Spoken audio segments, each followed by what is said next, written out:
People don't fall sick. People create imbalances, and those imbalances that adds up one on top of the other, they can create diseases. This episode is sponsored by AI, your superpower. If your business feels stuck or overwhelmed, the answer isn't working harder. It is working smarter with AI. Take our free personalized assessment, the AI Opportunity Finder, and discover exactly how AI can save you time, boost profits, and simplify your operations. Plus, get our exclusive AI toolkit to help you start fast. Visit start.aiyoursuperpower.com to find your best AI opportunities and book your free discovery call.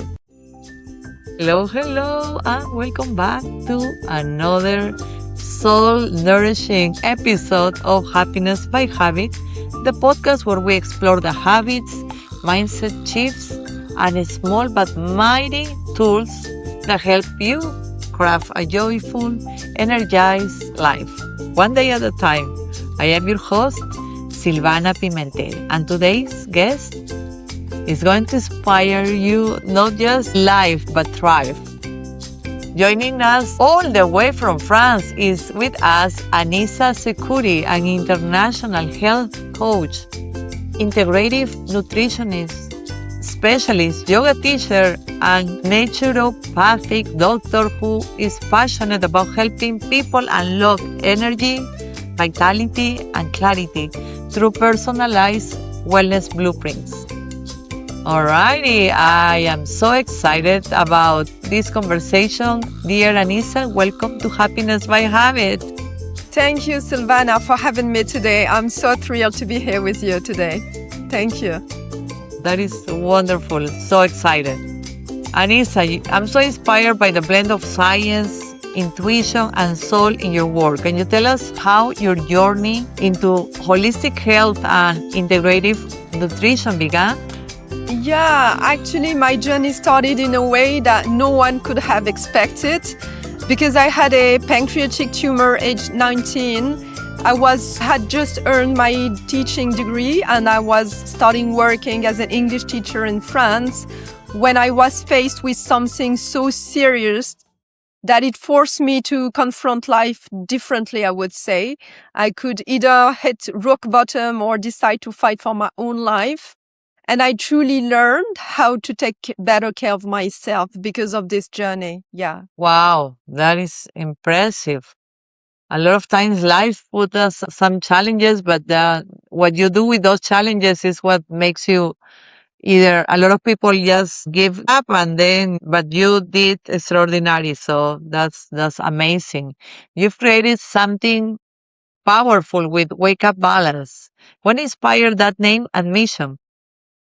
Actually, what inspired me this name is first the wake up call because I had this disease and I had to find a way to understand what happened to me in the first place so I can move on with my life. And also I wanted people to be able to have this same wake up call and to make sure that they are listening to the signals that their body is sending them so they can really find a way to reclaim their energy and health for long term. In terms of balance, this is something that is really key to me because, there are so many things that I wish I have known earlier. So maybe I could have prevented myself from having a disease age 19 only. Oh my gosh, yes. While hearing Happiness by Habit, we believe small intentional habits change everything. What are some of your personal happy habits that help you feel aligned, energized, and grounded? Actually, one of the practice that I really enjoy is yoga. So I do yoga every morning. First thing that I do is 10 minutes to 15 minutes yoga just to stretch, just to be connected to my body. I also enjoy stretching, mobility, maybe 5 to 10 minutes a day. Sometimes it's just, taking a mini break and going into a stretch session just to feel connected to my body. And I also enjoy fitness when I have time, of course. Oh my God, those are very important. Yoga, not only for your body but for your soul, right? It relaxes you and is so powerful, and working out also very, very powerful. Happy habits for sure. Let's talk about energy optimization. What are some practical ways someone listening today could begin reclaim their energy and avoid burnout? Yeah, so actually, I think most people struggle with burnout or some kind of low energy because they are not listening to their body. And I think that one of the main way to make sure that you're not going into burnout is to create space for yourself throughout the day. It's not about taking like a huge space, like if not even 30 minutes or an hour, but maybe it's just 5 minutes to move with intention, because as we know, movement and energy are really related. So whenever you move, Mm. you really change your energy, and you can do this in an instant, you know. If you're depressed and you're like this, you just start moving, stretching, mobility, whatever you want, and then you can really change your energy. So this is one thing. Another thing that I would recommend people to do is micro recovery movements. So like every, even 5 minutes of deep breathing, a short pause or mindful stretch can really reset your nervous system and prevent cumulative stress. And I would say that it's also about protecting your evening downtime, giving your nervous Mm-hmm. system a break. So for me, it's, for example, non-negotiable to stop working after 10 p.m. and to make sure that I Mm. have an environment that can make my sleep like quality sleep. And this is a non-negotiable if you want to invest in your energy. And maybe one last thing that I would recommend people to do is to notice what's actually draining them. Some people like rely too much on caffeine. Some people go multitasking all day. Some people skip meals, and there are also emotional drains for sure. So it's all about making sure that you take one small step to plug those leaks, and it starts with self-awareness for sure. Wow, very powerful. Everything you say really makes a lot of sense. Um, Many people just want more fulfillment, not just success, fulfillment. What role does personalized nutrition plays in helping people feel more mentally and emotionally clear? Yeah, so for me, food is, I always say like food is love because it sends a happy signal to your brain. It's send a Mm. signal not just to your brain, but to your whole physiology. And it's really about nourishment. It's always about pleasure. It's about satisfaction. And so what we eat directly fuels our brain. It can regulate the neurotransmitters and influence our hormones to shape our mood, our focus, our resilience. And so when people have a nutrition that is generic or misaligned, like they copy someone else's nutrition model, what I see most of the time is that they end up being very foggy, reactive, and this is really unsatisfying. So what I would recommend people to do is make sure that they don't have any blood sugar swings, inflammation, and nutrient gaps. And this we can do making sure that we have the food that really fits our own unique body, our own unique physiology, our own unique environmental lifestyle. And so it's all about a personalized approach, doing three things mainly. One is steady energy, brand food, of course, and making sure that your food is something that you love every single day, because the notion of satisfaction is really key to your health and even to your energy. Wow, yes. You say something very important, that food can be very important and very positive for our body, but the opposite always also happens. Also, is truth that if we don't feed our body the right food, I mean, that can affect us really consistently. Like if we eat too much sugar, too many carbs, that can definitely drain our energy and make us feel tired, not focused, and things like that, right? That's very, very important. Yeah, absolutely. People, they just grab a snack because they don't have time. They rush out meals, they skip meals, or they just have the food that doesn't fit their lifestyle. So sometimes they just compare, what someone else is doing and they try to do the same, just wishing that it Mm, can work for them. But it's not going to work because, you're unique, and the person you are, the way you eat, the way you move, this is all very personal. absolutely. Then also we need to take into considerations allergies. Those play a really important role. I remember personally, sometimes I used to feel really, really tired and like upset, not upset, but Exactly. and it had a lot to do with some foods that were not good for me that I was eating that I was allergic actually. So I took a test and it helped me a lot to understand what kind of foods are not good for me, and so I made a change on my diet and really made a big difference in my life. So let's talk Yeah. about allergies and how important are they and how to uh, consider them into our nutrition plan. Actually, some people struggle with allergies and some other people struggle with some kind of intolerance. So there is like, you Yes. need to make sure that it's either intolerance or allergy because it's a different level, of like food that is not fitting your lifestyle. And then what I see is that it can really drain you. Like if your food is not the right one, is not corresponding to what your body really needs, you can really end up with like, you can have spots on your face, you can have inflammation in your body, and you can end up struggling with bloating, with gut issues.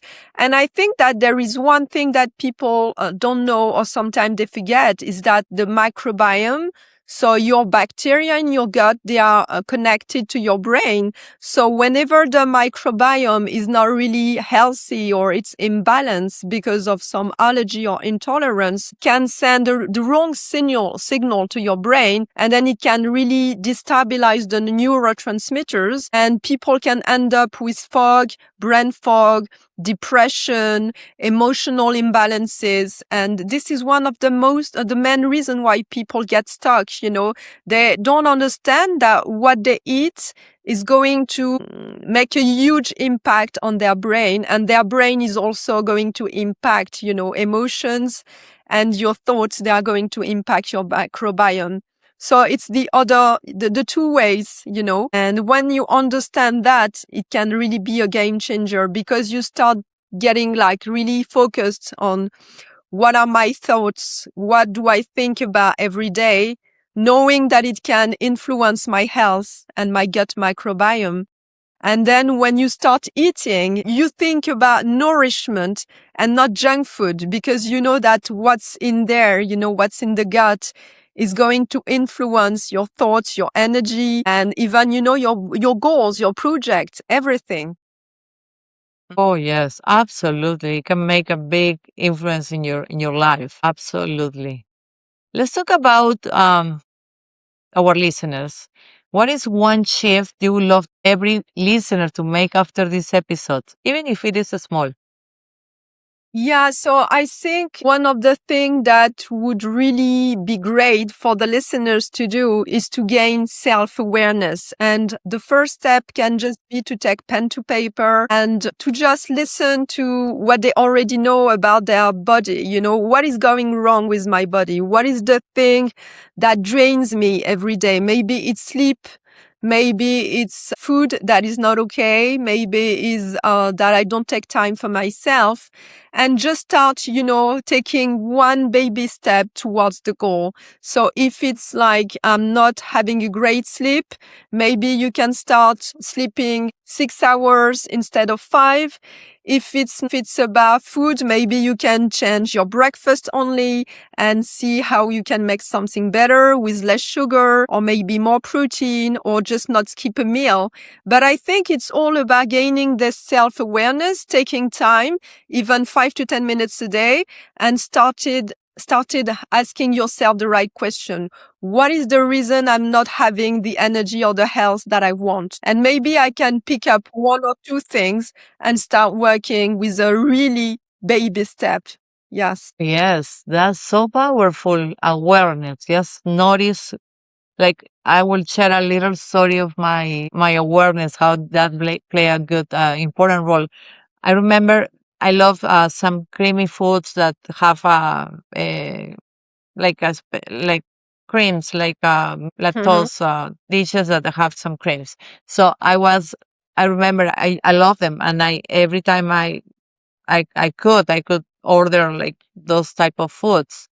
However, right after I ate those, I would feel miserable. It was like horrible. I would feel bad, tired, upset the stomach, and all those things. And it was really bad. I was like, okay, let's take a look. What's happening to me? I mean, listen to your body. That is so powerful, so important. So I started paying attention and realized that even though I love those type of foods, they were not good for me. So I stopped them, and what a big change! What a big change for sure. So yes, definitely.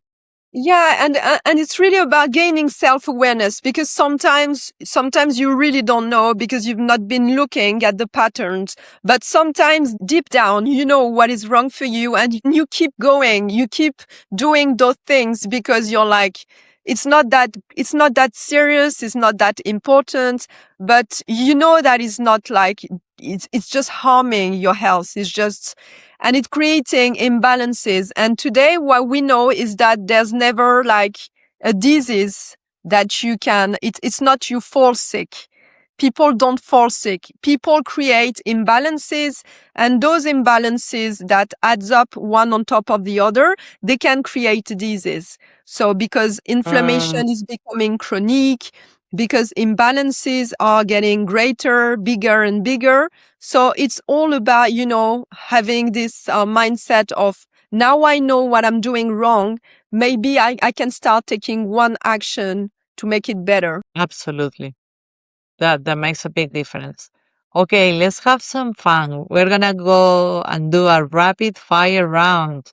So I'm gonna say, ask you a question, and you're gonna give me the first answer that comes to mind. Okay? Are you Yeah. ready? Morning ritual that sets the tone for your day.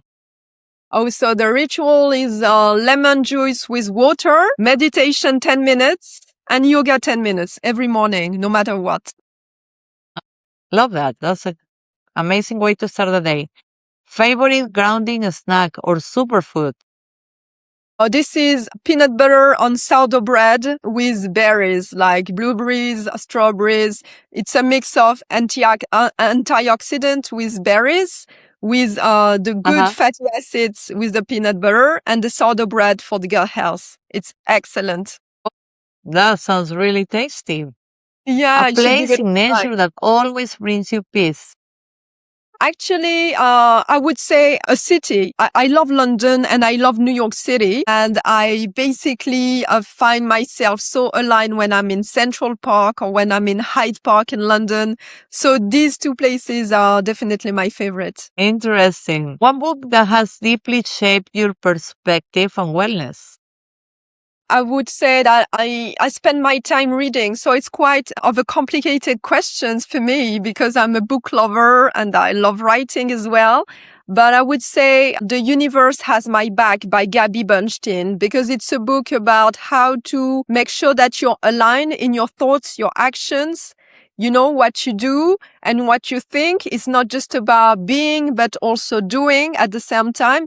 And I think it's Mm, really powerful because the approach that I have towards health and nutrition is actually a very holistic approach. And I'm always thinking about how to create a system for the people that I coach that need not just about what they eat, but it's about general nourishment. And I think that it starts with your plate, but it's also about your mindset. I love it. Absolutely. I'm going to check it out. Well, Yeah, it's Anissa, thank you so much for gracing us with your wisdom, light, and gentle guidance. You reminded us that health isn't about what we eat only. It's about how much we move, about how we feel, how we breathe, and how we live. So, to yeah. our listeners, if today's conversation inspired you to reclaim your energy and reset your routines, follow Anissa on LinkedIn or visit her website to learn how to work with her or join her transformative wellness programs. This is Happiness by Habit, where joy is a skill and is 100% learnable. I am your Thank you. host, Silvana Pimentel, and I will see you next time. Bye bye. Bye bye. Thank you so much.